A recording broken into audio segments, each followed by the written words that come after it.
Hi, I'm your host Vasco Duarte. Welcome to the Scrum Master Toolbox podcast, where we share tips and tricks from Scrum Masters around the world. Every day, we bring you inspiring answers to important questions that all Scrum Masters face day after day. On Fridays, we talk about the product owner role in Scrum. We talk about patterns and anti-patterns that relate to ours and the team's collaboration with the product owner. And we've also put together a course to help you navigate that relationship. There's 18 modules, nearly 8 hours of tools, techniques, videos, handouts, presentations you can use to help you and your team work better with your product owner. The course is available at bit.ly/coachyourPO. All lowercase, all one word. That's bit.ly/coachyourPO. And now, on to the show, the Product Owner Show. Hello, everybody. Welcome to our TGIF, the Friday and Product Owner episode this week with Sadia Dibbens. Hi, Sadia. Welcome back. Hi, Vasco. Thank you again for having me. Absolutely. So, Sadia, on Friday, we dive into one of the key roles of the whole Scrum framework. That's the product owner, of course. And we talk about product owner because the relationship, the dynamic between Scrum Master and product owner is critical. And for that, we want to talk about what might be a bad example. And later on, we'll talk about a good example so that we end up on a high. But let's start with the bad example first, Sadia. Share with us what might have been the worst product owner anti-pattern you've witnessed in your career. Okay, so this was years back. I will not say exactly when because I don't want to give out who it was. But this is a micromanager product owner. So they really, had to sort of puppet master, think, controlling everyone's each and every move. While this product owner was knowledgeable in terms of the product and in terms of technically as well, actually, the problem was the micromanagement. How did that emerge? What were the behaviors, the approaches that kind of gave that up? How that emerged, I would say, if I, now reflecting back on it, if I look at it from the start, the problem was not for that particular product owner. There was an anti-pattern where they weren't able to prioritize work. And that's where it all started from. And if you don't mind me sharing where it all started from. So it was really difficult for them to prioritize different pieces of work. And what we ended up with because of the lack of prioritization, was everything had to be done. So that was a problem at the start. And obviously that meant more and more panic from the product owner side, as in, okay, we have so much to do and we've got so little time. In my opinion, what they should have done was prioritize the most important work and let the team get on with it. But because they were not able to do it, now came the panic. And it started off as little things. So they used to, I'm not saying it's not advisable, but they used to attend each and every meeting that the team had. So there was this one day when it really particularly stuck with me. And I think that was the sort of point of realization for me. Some of the team members were in a room, in a meeting room, who were discussing a problem. And the product owner walked by and had a kind of a meltdown. Why am I not invited? You're all having a meeting. Why am I not invited to this? So that was the realization point for me that, okay, something's not right. Why does the product owner feel like, they have to be there? And then I started noticing more and more things. They had to be part of each and every conversation, each and every meeting.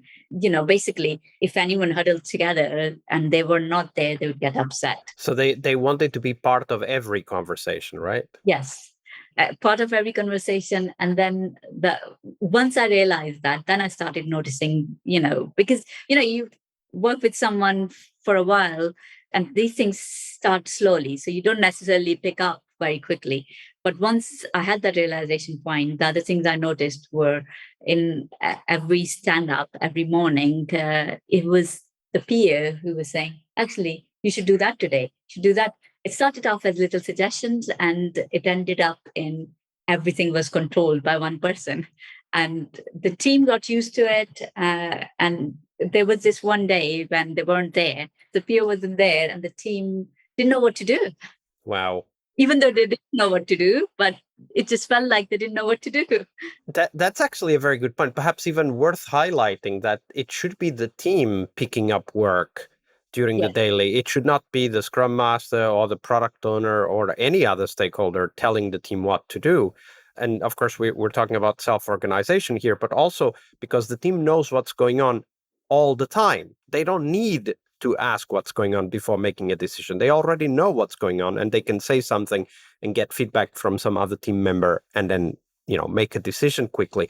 But when there's an outsider that needs to tell the team what to do, they first need to know what the team knows. And that, of course, leads to a lot of conversation about what's going on, the status report anti-pattern that we were just talking about on Monday. And I think this also highlights the fact that very naturally, the team wants to do what they are told, right? And for us as Scrum Masters, we need to really step in and say, no, wait a minute.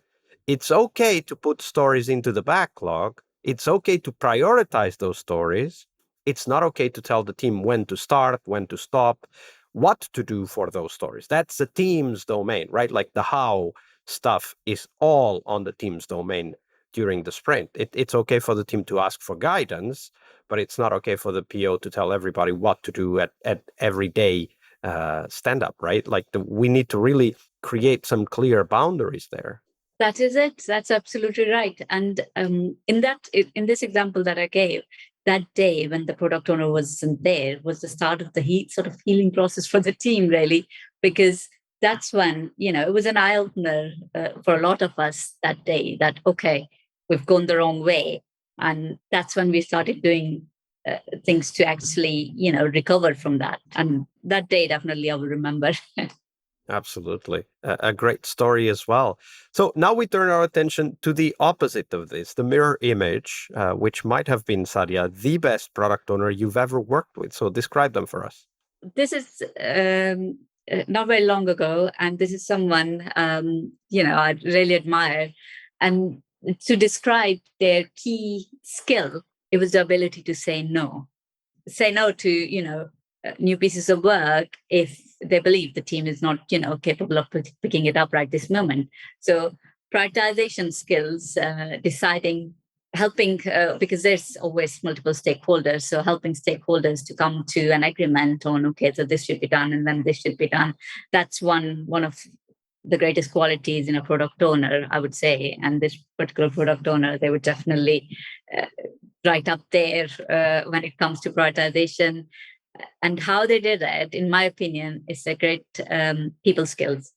Because unless you have good people skills, you're not able to speak to multiple stakeholders and get them to agree that this is the right order. Because it's not easy at all.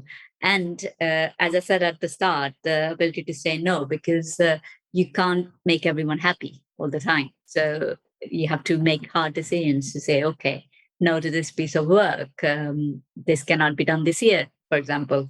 I think that was the one greatest quality. And I can't admire them enough for having that because it sort of goes against our nature, basically, to say no. We all like to say yes. So it's difficult to do that. And I really admire them for doing that. Absolutely. And you mentioned something that is worth highlighting in my mind, which is this ability to be a great negotiator, right? Someone who goes and talks to the stakeholders and get them to be okay with hearing a no.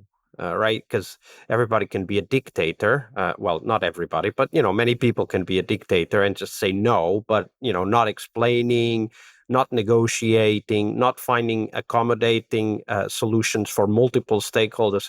And great product owners are actually able to do this.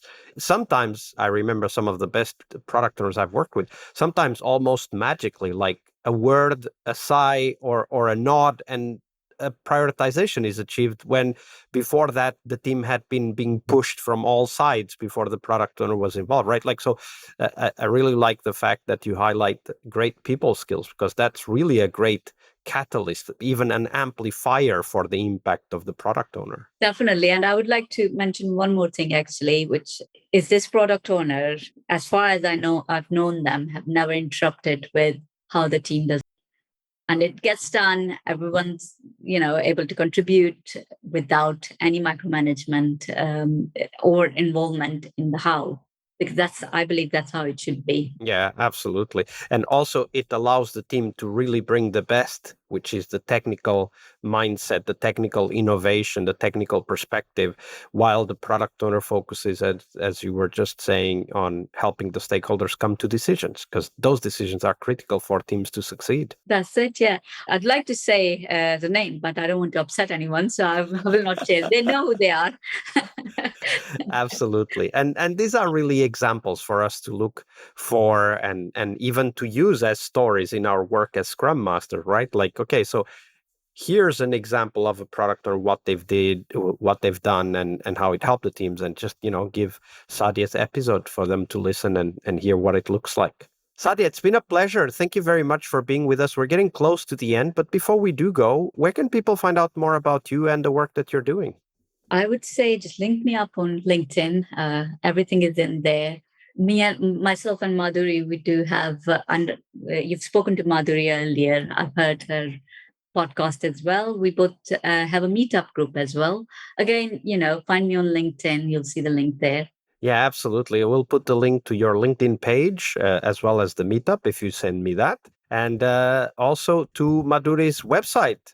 I'll put the link on the show notes so that people can easily find those episodes.